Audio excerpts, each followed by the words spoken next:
ओम नमः सिद्धेभ्यः। ओम नमः सिद्धेभ्यः। ओम नमः सिद्धेभ्यः।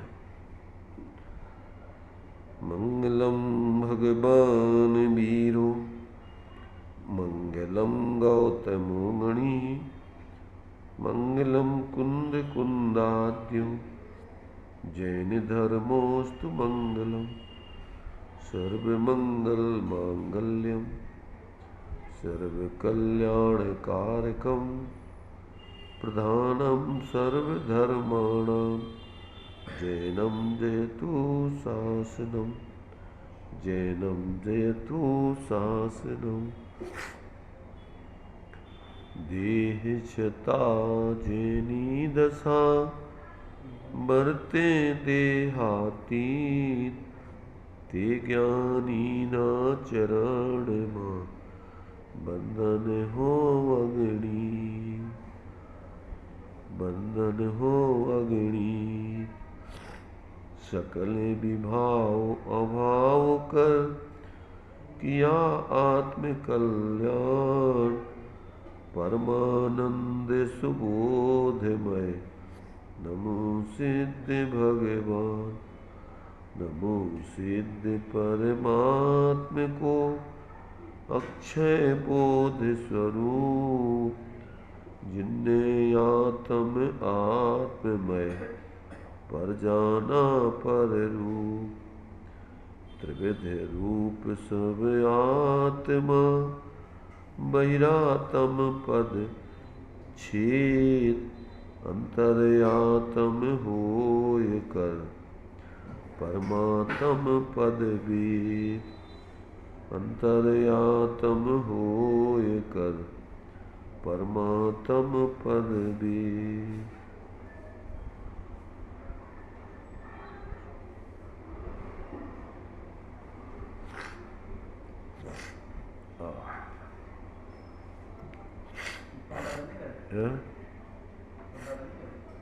हाँ ठीक है, देख लो। अपनी चर्चा जो है विराग सरिता श्रीमद् राजचंद्र जी के वचनों के माध्यम से आत्मकल्याणकारी वस्तु स्वरूप को समझने की चल रही है। यहाँ 215 तक के वचनों की चर्चा अपनी हो गई थी। इसके आगे के वचनों का जो संकलन है उसके बारे में अपन विचार करते हैं। 215 नंबर का वचन था, बहुतों का मिलाप और थोड़ों के साथ अति समागम ये दोनों समान दुखदायक हैं। यानी दोनों में संकल्प विकल्प की क्या है विशेषता होती है और उसमें कसायों की जो है प्रचुरता पाई जाती है दोनों में। यानी बहुत से लोगों से परिचय रखना, मिलते जुलते रहना और कम लोगों में अति समागम रखना, बार बार उनसे मिलना, बार बार जो है उनका समागम होते रहना। माने यहाँ मोह से संबंधित समझना। यहाँ पर जो है सारे वचन जो है कोई ना कोई अपेक्षा को लिए होते हैं। यहाँ जो है माने जैसे अपने आत्म कल्याणकारी समागम की बात नहीं है यहाँ पर।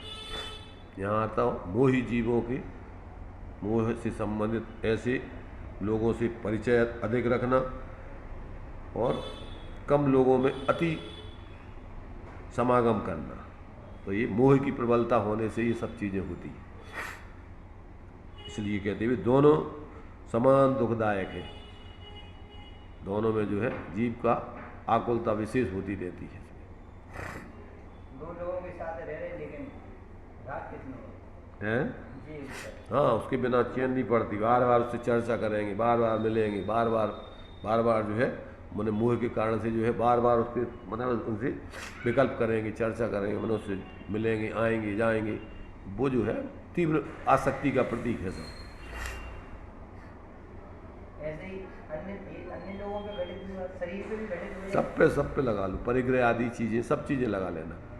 मैंने कम कर दिया था हमने दृष्टांत। बहुत आरंभ सारंभ करना या कम तुम्हारे से परिग्रह आदि में अति आसक्ति रखना, दोनों बराबर है आकुलता के कारण।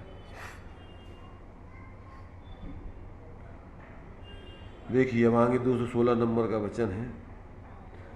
इससे तो अखंड सत्य मानिए कि संयोग वियोग सुख दुख आनंद अराग अनुराग इत्यादि का योग किसी व्यवस्थित कारण पर आधारित है।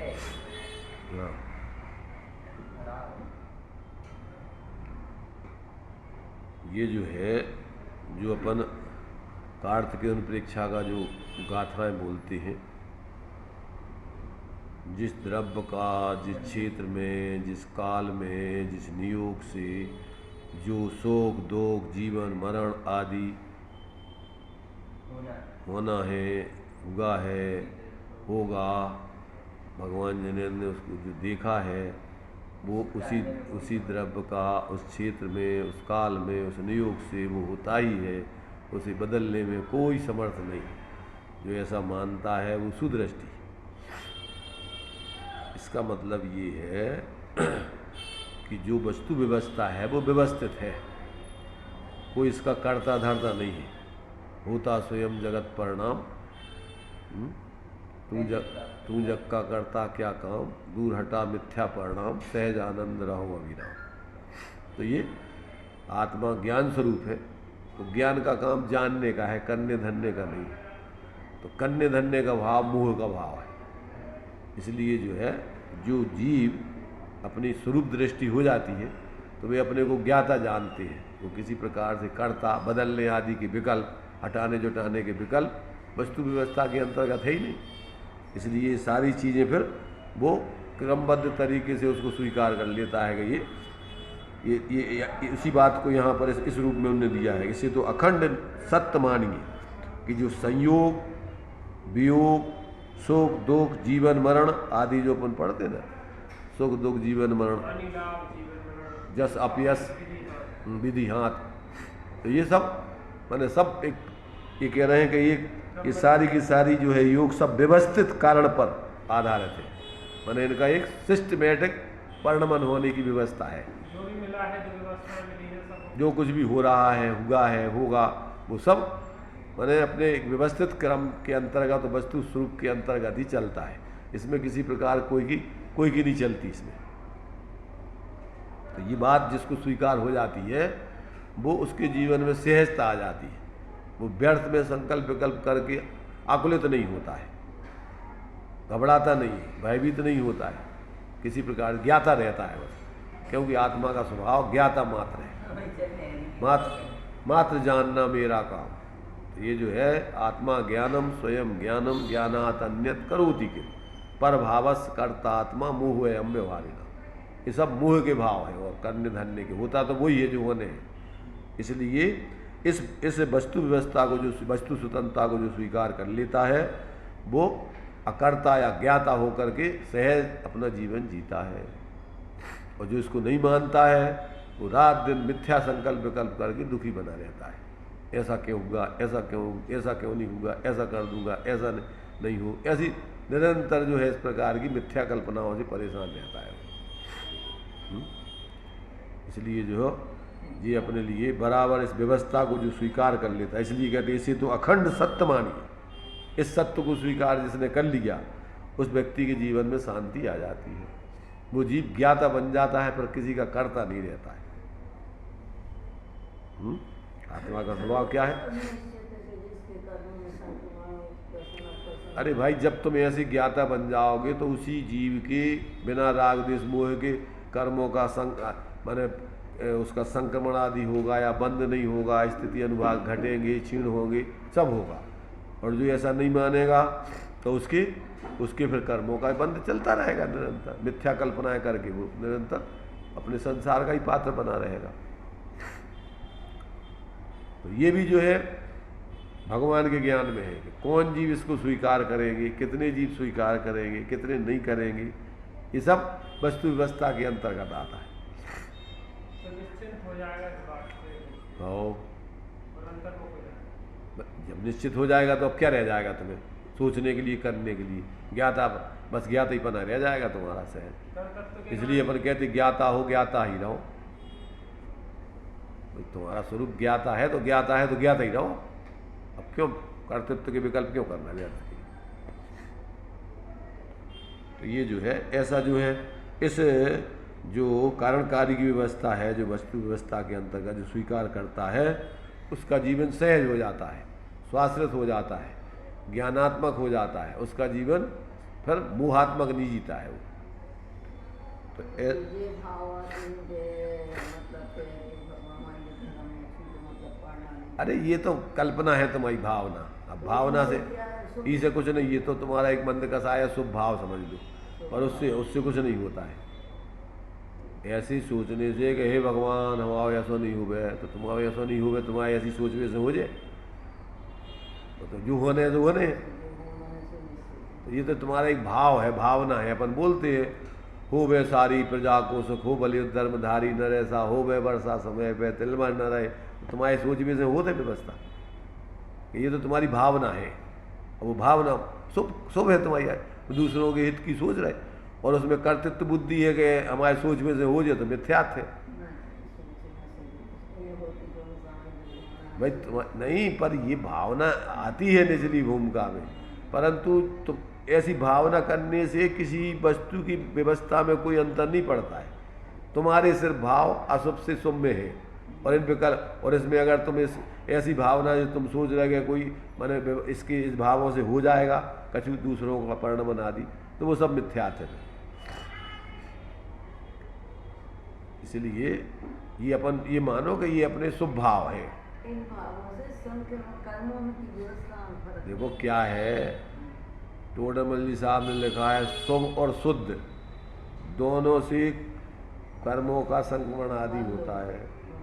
बंध तो होता माने शुद्ध से तो बंध नहीं होता है, शुद्ध से तो निर्बंधता आती है, पर बंधे हुए कर्मों में संक्रमण आदि होता है। बंध कसाय पूर्वक ऐसे शुभ भावों से, बंध कसाय से और निष्कसाय से, इनसे कर्मों के माने उसके परिवर्तन होते हैं, और पाप आदि कर्मों का बंध नहीं होता। स्थिति अनुभाग आदि कर्मों के कम पड़ते हैं, तो वो स्थिति बनती है उसमें, तो वो एक अलग चीज़ है। पर उसमें कर्तृत्व नहीं होने चाहिए इन भावों का। इन भावों को अपन मैंने एकदम ये नहीं माने कि बस जो ही धर्म में आए, आते हैं भूमिका अनुसार ये भाव, पर वो भी शुभ भाव है, अपन ये सोचें। और इन शुभ भावों से वस्तु कार्य विकल्पों से नहीं होता। तुम्हारे इन विकल्पों से कोई कार्य नहीं हो रहा है संसार का। तुम्हारे ये विकल्प अपने में अलग चल रहे हो, वस्तु व्यवस्था अलग है। होता स्वयं जगत परिणाम, कोई किसी का नहीं करता काम, दूर हटा मिथ्या परिणाम, सहजानंद रहो अभिराम।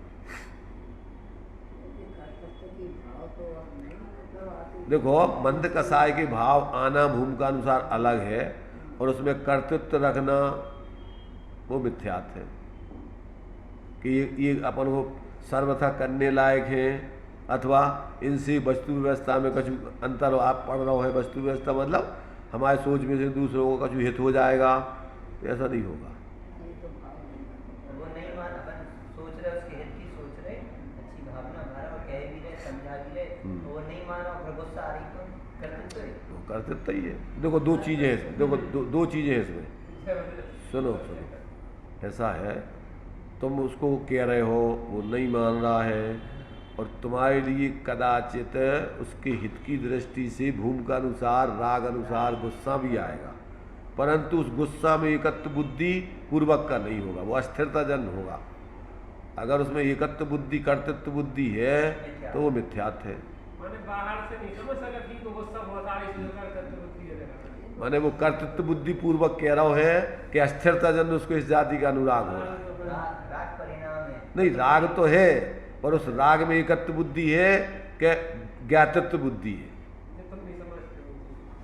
यदि माने तो सहयोगिता अहंकार का भाव न हो, नहीं माने ये तो अपन को उपदेश आए कि ऐसा मान जाए तो भैया की योग्यता समझो। अपने ऊपर लागू करना। नहीं, लागू करने में तो ठीक है, पर जो उपदेश है कि ऐसा तुम विचार करो, उनमें तुम कर्तृत्व मत रखो कि तुम कछु के करता धरता हो।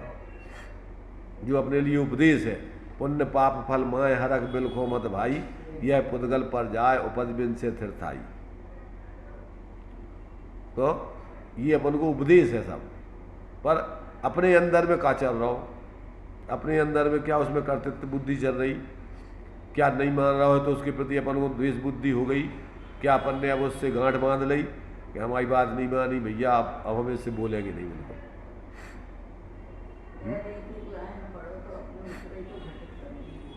तो ये तो अंदर से अपने जीवन का आपको जब गहरा तात्विक दृष्टि से स्वाध्याय होगा तो समझोगे कि हमारा जो मिथ्यात्व भाव चल रहा हो कि अंदर में अपना जो है अब अस्थिरता जन्य भाव है, अब ये कौन समझे? ज्ञानी तो समझते ही है। मिथ्या जिसको सम्यक प्राप्त करना है उसको ये समझ करके तोड़ना होगा इसको, और जो इसको समझेगा नहीं, अपनी नहीं में लगे रहेगा रात दिन में शुभाशुभ भावों में, दिन रात शुभाशुभ भावों से मेरा कनक अपने टाइम पे रूढ़ी से जो है सो अपने स्वाध्याय कर लो, पूजा कर ली, जो की क्रिया कर ली, या अपन को भैया हम तो साल में जो है 2 बार वंदना करके जाते ही है, काय गिलाने जात, का माना तुम्हें तुम, अरे तुम का माना तुम्हें,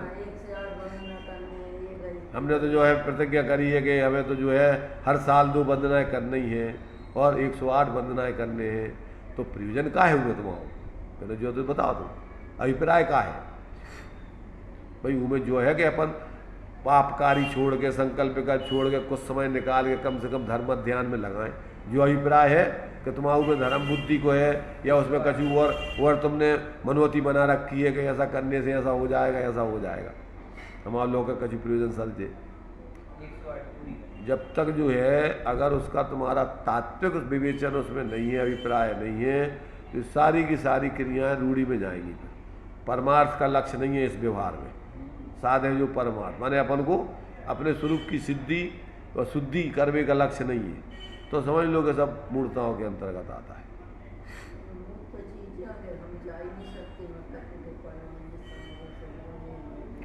अरे ये छोड़ो, अब तुम जिस समय जो होने, अब बुद्धिपूर्वक सब कर बजात है, अब होने की बात नहीं चला करूँगी जो सब, अरे अंदर में भी विचार अभी भूमिका अनुसार अपन को अच्छे कार्य बुद्धिपूर्वक करने की गई।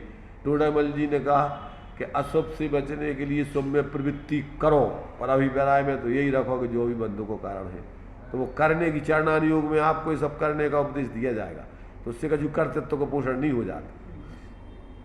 प्रयोजन वो है कि जिसमें तुम क्या है अशुभ से बच करके शुभ में लग करके शुद्ध की साधना करो, त्याग शुभ क्रियाकलाप करो मत कदाचि पाप, शुभ में न मगन हो शुद्धता विसरनी, जीवन की परिणामन की गति 3 भांत बढ़नी, के पाप करो मत, शुभ में अटको मत, शुद्ध को भूलो मत,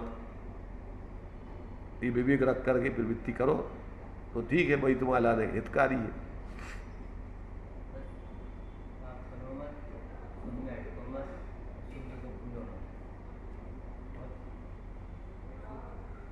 अब अपने लिए जो है ये 216 नंबर का वचन जो है उसी वस्तु व्यवस्था के अंतर्गत सिद्धि कर रहा है कि तुम इसको अकाट्य नियम मानो, सत्य मानो, इसे अखंड सत्य मानिए कि जो भी संयोग वियोग शोक दुख आनंद अराग अनुराग इत्यादि का जो योग होता है वो किसी व्यवस्थित व्यवस्था के अंतर्गत होता है उसमें व्यवस्थित कारणकारीपने का संबंध है, व्यवस्थित व्यवस्था है, इसमें किसी प्रकार माने ये कोई काल्पनिक नहीं है, वास्तविक व्यवस्था है।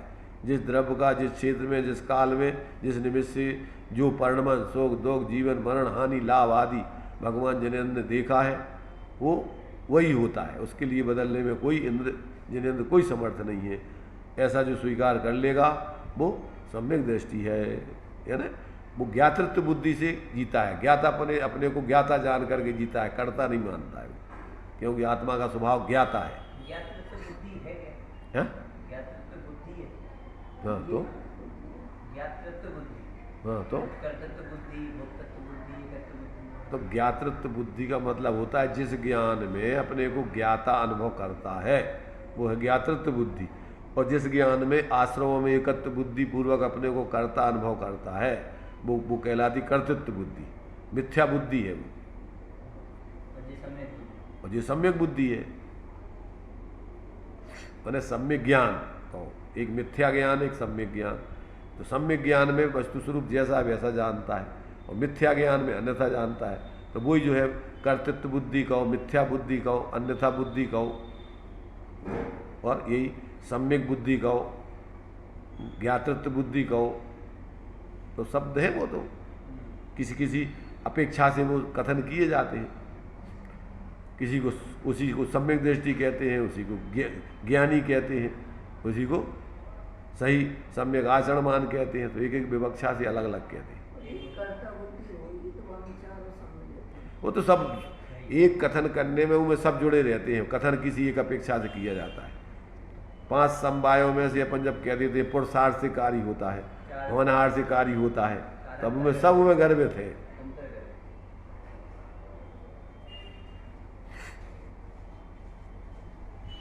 परंतु जिसको यथार्थ बोध नहीं है वो उसको एकांत से मान लेता है, वही जो है फिर वो मिथ्यात्व में चला जाता है। अच्छा, मिथ्यात्व में चले जाते हैं। और क्या, जब एकांत से मान लेगा तो ये मिथ्यात्व नहीं जाएगा। एकांत भी नहीं, 363 भेद।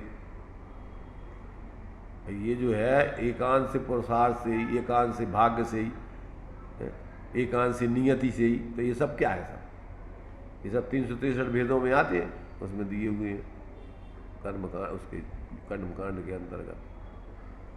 तो इसलिए जो है जीव कांड आओ में नाम दिए हुए हैं सब। तो वो एकांत पूर्वक की सारी बातें मानना, उसको सबका संतुलन नहीं बनाना, वो सब वही मिथ्यात्व में चलो जा। अभी भावदीप का में अपन ने पढ़ा था कि जैसे मान लीजिए भावदेव को ही मानना, द्रव्य देव को ही मानना, ये सब एकांत मिथ्यात्व है। जैसे मान लीजिए मूर्ति को ही भगवान मान लेना, ये क्या है? ये मिथ्यात्व है। और हाँ उन्हें एकांत से अकेली मूर्ति को ही भगवान मान लिया तुमने, या मूर्ति को सर्वथा नहीं मानना, ये भी मिथ्यात्व है।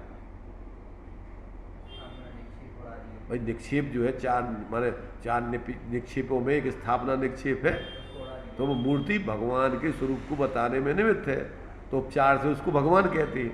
अब उसको तुम सर्वथा उन्हीं को भगवान मान लो, और हाँ उसको सर्वथा उड़ा दो, तो वो भी मिथ्यात्व है एकांत से। तो ये जो है बहुत संतुलन की बातें हैं। जब तक व्यक्ति को इसका विवेक नहीं हुए तब तक हाँ। अब जैसे भाव निक्षेप में वर्तमान पर्याय सहित द्रव्य को ही वो चीज़ कहना, जैसे अपन बोलते कि पूजा करते समय पुजारी को पुजारी कहना,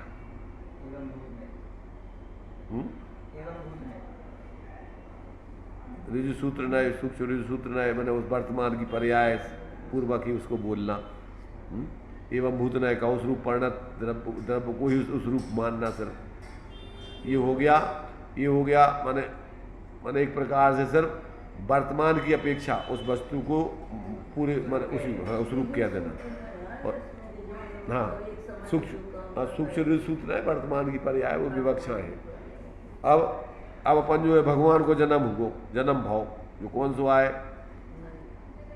नैगम नय, जो भावी निगम नय से उनको भगवान कह रहे हैं अपन।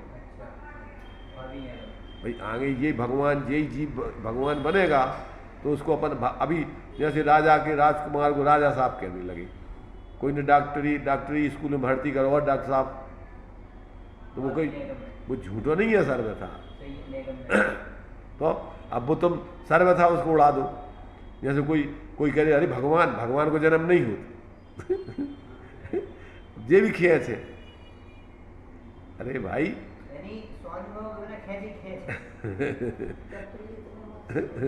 तो इसलिए जब तक तुम्हें विवक्षाओं का ज्ञान नहीं होगा, खेच पढ़ाओ से बच्चों को जो ही भगवान को जन्म नहीं होते। अरे भाई विवक्षा दूसरी है।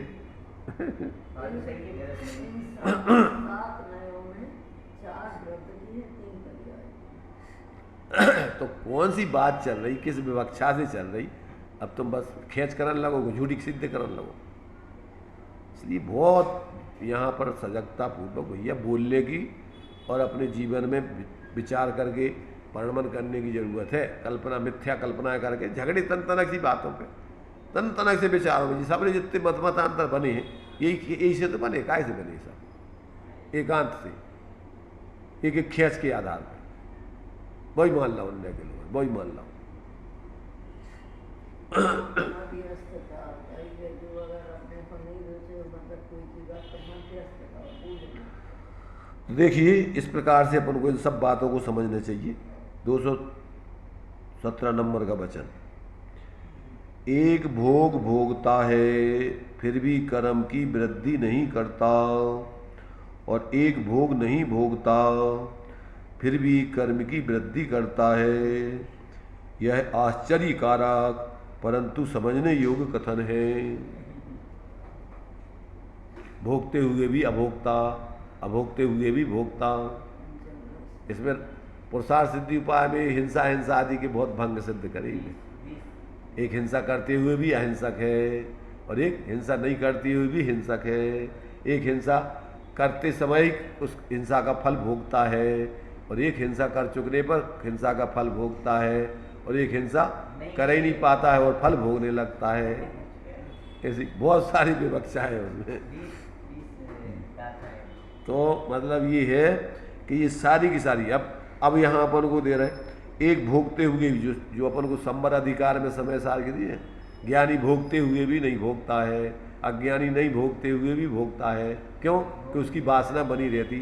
जैसे बिल्ली है, हिंसा नहीं करती हुए भी सदा हिंसक है, और एक जो है सावधानी करते हुए भी, और अचानक कोई पैर तले जीव आदि मर जाया करके तो हिंसा उसके होते हुए भी उसके निमित्त से वो अहिंसक है। समिति से चल रहा है और वो अचानक आके पैर के नीचे मर गया, तो अब वो उस हिंसा का भागीदार नहीं है। ऐसे ही ज्ञातृत्व बुद्धि से जो जीव प्रवृत्ति कर रहा है, तो सम्यक दृष्टि के भोग निर्जरा के कारण बता दिए। क्या बता दिए? देखो अनंत संसार, वो उसमें अनंत संसार की अपेक्षा का निषेध कर दिया है कि उसके लिए अब मैंने मिथ्यात अनंतानुबंधी चले गए तो अनंत संसार चला गया, तो मानो कि अब वो संसार उसका चला ही गया, और अब वो अस्थिरता जन्य थोड़ा बंद होता है, तो उसके लिए कम बंद की अपेक्षा बहुत बंद होता था वो खत्म, तो कहते उसको बंद होता ही नहीं है, ऐसा कह दिया। तो विवक्षाएं बहुत हैं। अब वे विवक्षाएं नहीं समझो और सर्वथा मान लो तो गए काम से। जिस समय सार में इसका निषेध भी किया है कि अपने को माना है ज्ञानी, फुलाया है मुंह, और मैं सम्यक दृष्टि हूँ, मुझे बंद नहीं होता है।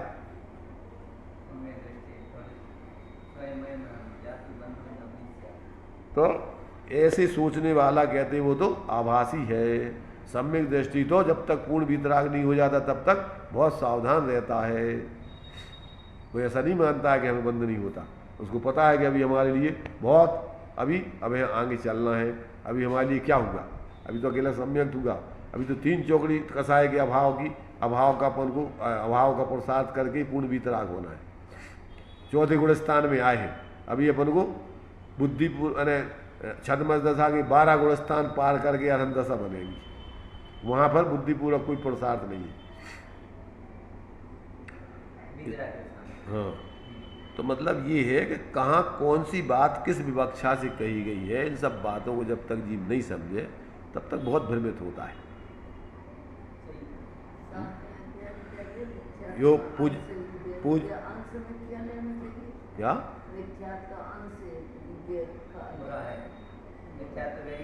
जब तक अभी अपने लिए सूक्ष्म विपरीतताएं भी चल रही हैं तब तक भी जो है आपको क्या है, वास्तव में अभी पूरे मिथ्यात्व का बंद हो रहा है। ऐसा समझो कि 32% तक नंबर आ गए तो अभी पूरे फेल हो गए। 1% भी अगर अभी कमी है तो पूरी कमी है बात भाई। इतनी कमी है, बस एक नंबर 1% से चूक गए। कहते हैं चूक गए माने कहा पूरे चूक गए। तो इसलिए जहर का एक कण भी जो है खतरनाक है। जैसे कैंसर है तो कैंसर को एक कीटाणु भी रह जाए तो क्या होगा? तो क्या है, अब ऐसे मिथ्यात्व को तो कैंसर से भी खतरनाक बीमारी है जाती।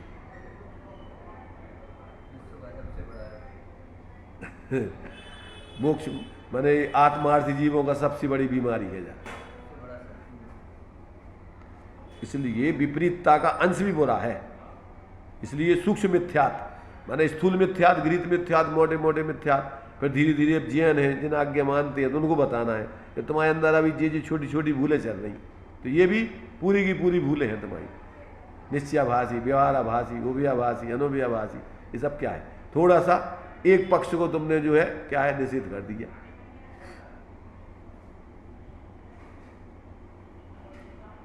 तो ये जो है बहुत सारी चीज़ें जब तक अपन को ऐसी अपन समझेंगे नहीं तब तक जो है जीव भ्रमित ही रहता है। उन ज्ञानियों की विवक्षाएँ, शास्त्रों की विवक्षाएँ, उसका प्रयोजन जब तक समझ में नहीं आए, माने सम्यक की महिमा बताने के लिए सम्यक दृष्टि की भोग निर्जरा के कारण कह दी, तो सम्यक दृष्टि की भोग निर्जरा के कारण है तो भोगो भोगा। अब उसके लाने निर्वृत्ति नहीं लेने हैं। अरे आचार्य तो कह रहे सम्यक ज्ञानी होए बड़ी दृढ़ चारत लीजिए, एक देश अनु सकल देश तसु भेद कहीजिए। जल्दी से जल्दी अब निर्वृत्ति लेके सो तो छटपटी लगती है कि कब भावनाएं भाई ज्ञानियों ने, कौन सी भाई कि वो दिन कब आएगा कि जब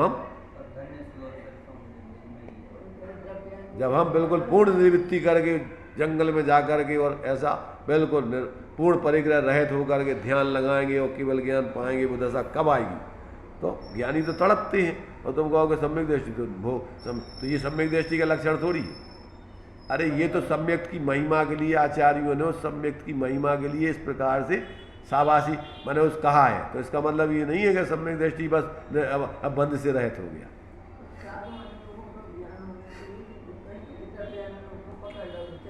तो इसलिए जो है यहाँ कहते हैं कि भाई अपन को एक भोग भोगता है फिर भी बंद नहीं, कर्म की वृद्धि नहीं करता, वृद्धि नहीं करता माने अब वो स्थिर है, अब उसको एक सीमा का सिर्फ बंद हो रहा है,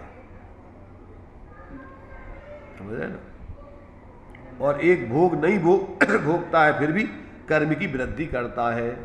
बाहर में तो नहीं कर रहा हूं पर अंदर में आसक्ति बहुत है, चाह बहुत है, तो बंद कैसे हो रहा हूं? बाहर की प्रवृत्ति से कि अंदर की तुम्हारी अभिप्राय और भावना से, भावों से। तो तुम्हें अंदर में इच्छा बहुत है, अभिप्राय तुम्हारा बहुत 3 लोग की संपत्ति पावे को, अब मिल तो नहीं रही तुम्हें बिल्कुल, तो अब कितना बंद हुई है तुम्हें पूरा को पूरा अनंतान बंदी जाए। और एक सम्यक दृष्टि है निचली भूमिका में, अब वो प्रवृत्ति चक्रवर्ती है, भोग भोग रहे हैं। 96,000 लोग जाई तो क्या थे, खूब राजपाट में रहो, खाओ पियो भैया और मोक्ष हो जाएगा तो। अरे मोक्ष ये सब माना था कोई ज्ञानी क्या? पर सम्यक दृष्टि हो सकता है, 6 घंटे का अधिपति हो सकता है, और एक भिखारी भी नग्न भी जो है मिथ्या दृष्टि हो सकता है, कुछ नहीं भोग रहा है, तो अभी वो पूरा भोग ही हो सकता है।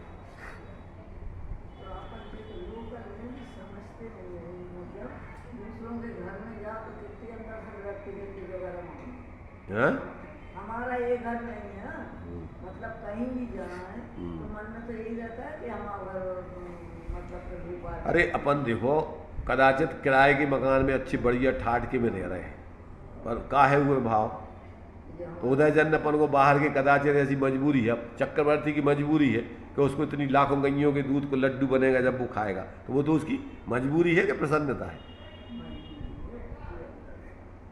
तो मतलब ये है कि वो अंदर का तुम्हारा क्या अभिप्राय है और क्या तुम्हारा वहाँ पर अभी परिणाम चल रहा है, मूल बंध को कारण वो है। बाहर में तुम प्रवृत्ति का कर रहे हो जो गौण है, परिस्थिति जन है, मजबूरी जन है, निरत्ति निकाचित कर्म की कुछ ऐसी स्थिति है कि अपन को बाहर में प्रवृत्ति ऐसी करना पड़ रही है, फिर भी बिल्कुल नहीं चाहते अपन। इस श्रीमद जी से लोगों ने पूछा कि तुम इतनी वैराग्य की बातें करते हो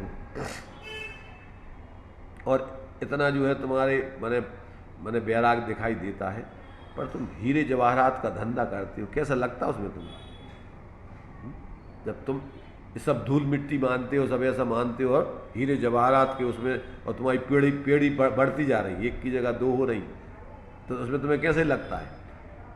तो उन्होंने कहा उसमें हमें काल कूट जहर जैसा लगता है।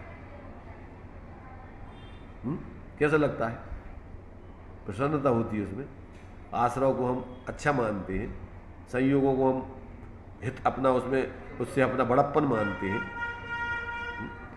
तो मतलब ये है कि ज्ञानियों के स्वरूप को समझ नहीं सकते अज्ञानी। इसलिए जब तक इस प्रकार का अंतर में अपनी स्वरूप दृष्टि नहीं होती तब तक वो बाहर के भोग आदि संयोग आदि इनके आधार से मूल्यांकन करता है अज्ञानी। उसका मूल्यांकन अंदर के भावों के आधार से नहीं हो पाता है, अभिप्राय के आधार से नहीं होता है। और धर्म का मूल अभिप्राय और भाव है।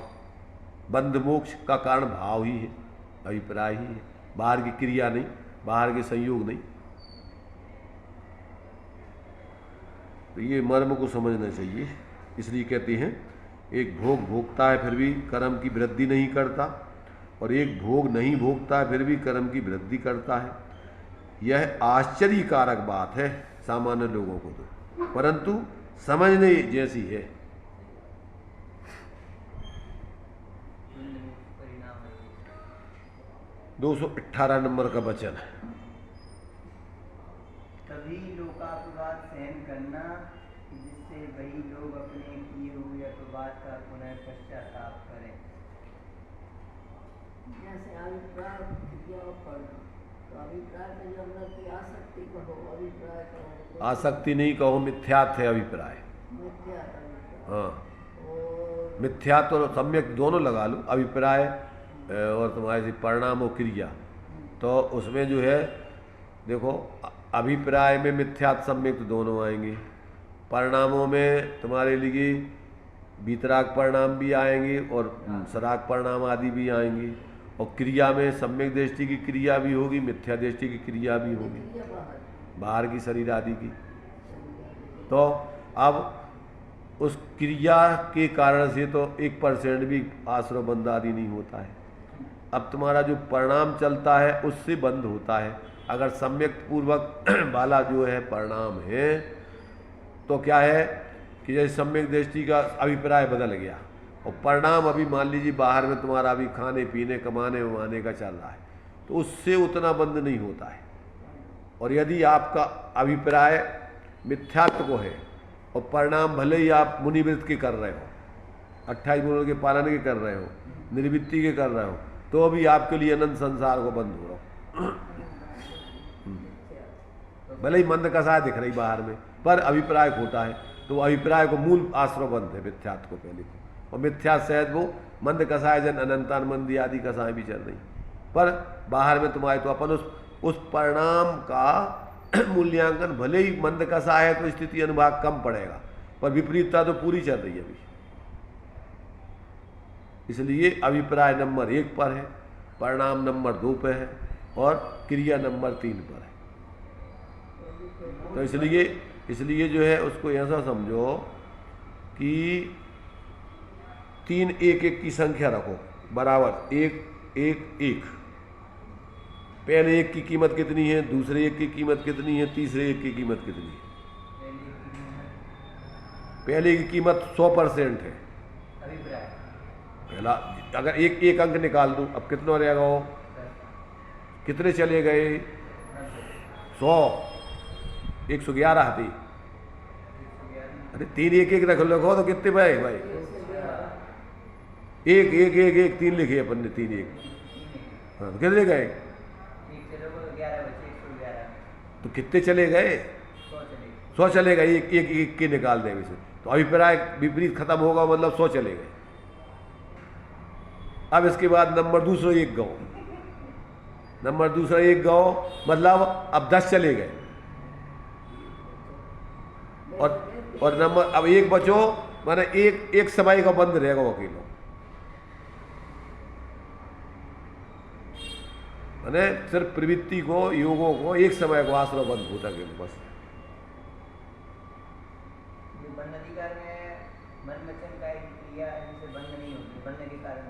हाँ, तो वही मन वचन का क्रिया से बंद नहीं होता है, ये कह रहे हैं। मूल में बंद होता है अपने अभिप्राय और परिणामों से।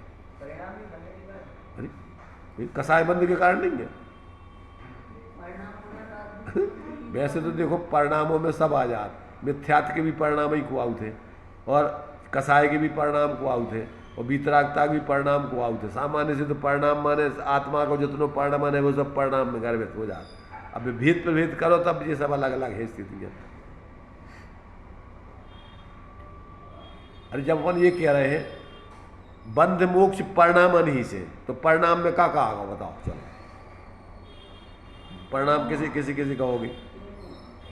परिणाम में क्या कर रहे हो? बंध मोक्ष परिणाम नहीं से कह रहे हैं अपन।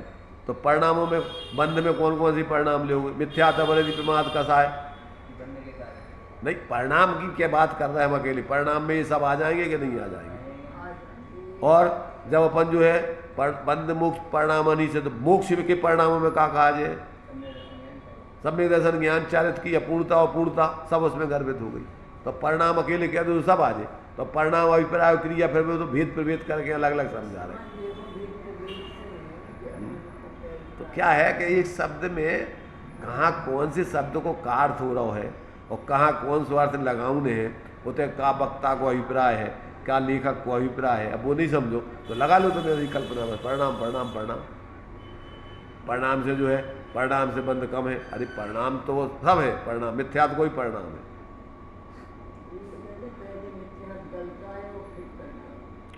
अरे तत्वाभ्यास करने से ऐसा नहीं अपने आप गलता है। तत्वाभ्यास करने से मिथ्यात्व गलता है और स्वरूप अनुभव से मिथ्यात्व टलता है।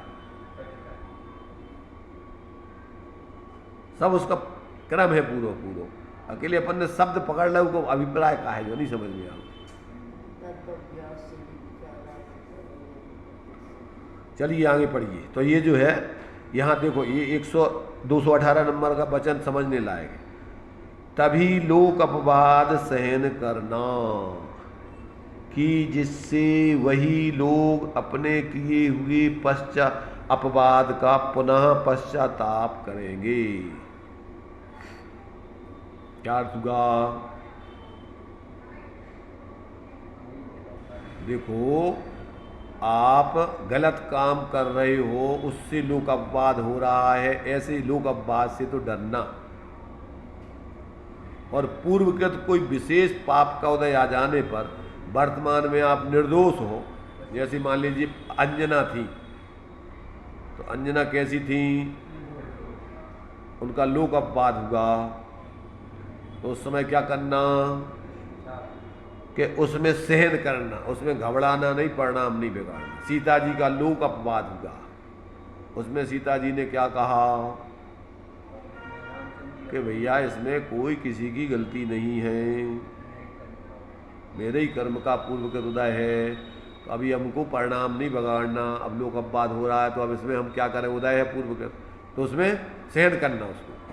और बाद में वही लोग पछताएंगे कि अरे इसकी गलती नहीं थी, अपन ने झूठा आरोप लगाया उसके ऊपर। पर वर्तमान में गलती करते जाओ और लोक अपवाद से नहीं डरो। ऐसे लोक अपवाद की यहाँ डरने की जरूरत है। भैया लोक अपवाद से डरना, ऐसे कार्य नहीं करना कि जिससे लोगों में तुम्हारा अपवाद हो, उसका निषेध है। पर कब सहन करना? तभी लोक अपवाद सहन करना कि जिससे वही लोग अपने किए हुए अपवाद का पुनः पश्चाताप करेंगे। जिनने दोष लगाया था कि अरे यार अपन ने देखो निर्दोष के लिए दोष सदोष सिद्ध किया। अब बेई सास ससुर, बेई माता पिता अंजना के उस पर बात पछताए कि भाई इसकी गलती नहीं थी, अपन ने झूठा दोष लगा दिया। अब पूर्वगत कर्म का उदय था, उसको तो यही सोचना है कि इनने नहीं लगाई तो निमित्त मात्र बने, हमारे ही कर्म का उदय है। पर उनको ये सोचना कि अपन ने ये जो लगाया ये गलत लगाया। क्यों? कि तुमने तो नहीं सब उसका सोचा कि पूर्व का उदय वर्तमान में निर्दोष है, तुमने तो उसको वर्तमान में सदोष मान लिया। ये तो वर्तमान की तुम्हारी गलती है, इसलिए वे पश्चाताप करेंगे। और तुम भैया पूर्वगत कर्म की निर्जरा करोगे, उसमें सहन करने मतलब परिणाम नहीं बिगाड़ने से। समझ में आ रहा कि नहीं? इनके इन वाक्यों के अर्थ समझना पड़ेंगे। ये लिख तो दे उनने, परंतु उसकी गहराई क्या है जब नहीं समझोगे तो पढ़ लो तुम। तभी लोग अपवाद सहन करना कि जिससे वही लोग अपने किए हुए अपवाद का पुनः पश्चाताप करें। आगे बढ़ो, काप समझे, उनको भाव नहीं समझे तो अपने जीवन में तुम कैसे घटित करोगे कि भैया वो पश्चाताप जिससे लोग निंदा होती है गलत काम, उसकी बात नहीं चल रही है यहाँ कौन सी बात चल रही? कौन से लोग अपवाद की चल रही कि बहुत पूर्व का बदा हुआ कर्मोदय में आ गया, वर्तमान में तो तुम निर्दोष जीवन जी रहे हो, फिर भी तुम्हारा लोक अपवाद हो रहा है, तो उसमें तुम घबराना नहीं, उसको सहन करना कि भैया स्वयं किए जो कर्म सुभाष फल निश्चय ही भेदे थे। स्वयं करे फल अन्न दे तो स्वयं किए निष्फल होते। अपने कर्म सिवाय जीव को कोई न फल तो अपन ने जरूर कोई पूर्व में गलती की है, पर अभी अपन निर्दोष है, चिंता करने की जरूरत नहीं है। अब उसमें अपन सहज रहो, समता रखो, तो उसमें अब परिणाम नहीं बिगाड़ो। ज़्यादा अर्थ हो कि भैया अब सिद्धि करत फिरो, अपने आप सिद्धि हो जाएगी वो तो समय पे।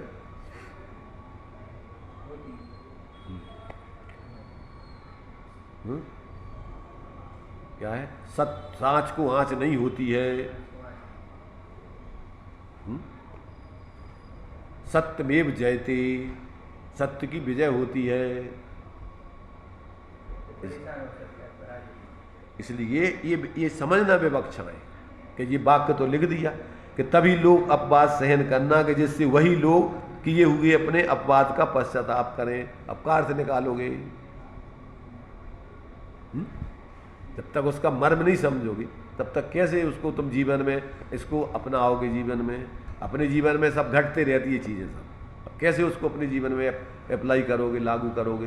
कि भैया कौन सी अपवाद पे अपन को पछताने नहीं है, कौन सी अपवाद पे घबराने नहीं है, सहन करने हैं, और कौन सी अपवाद पे अपन को घबराना है और छोड़ना है उसको।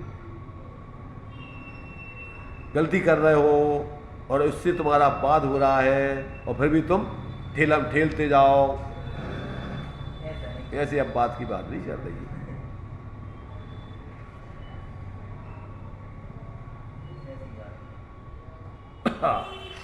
चलिए टाइम हो गया अभी तक।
द्वादशांग जन्माणी माता कीजिए, पंच परमेष्टि भगवंतों कीजिए।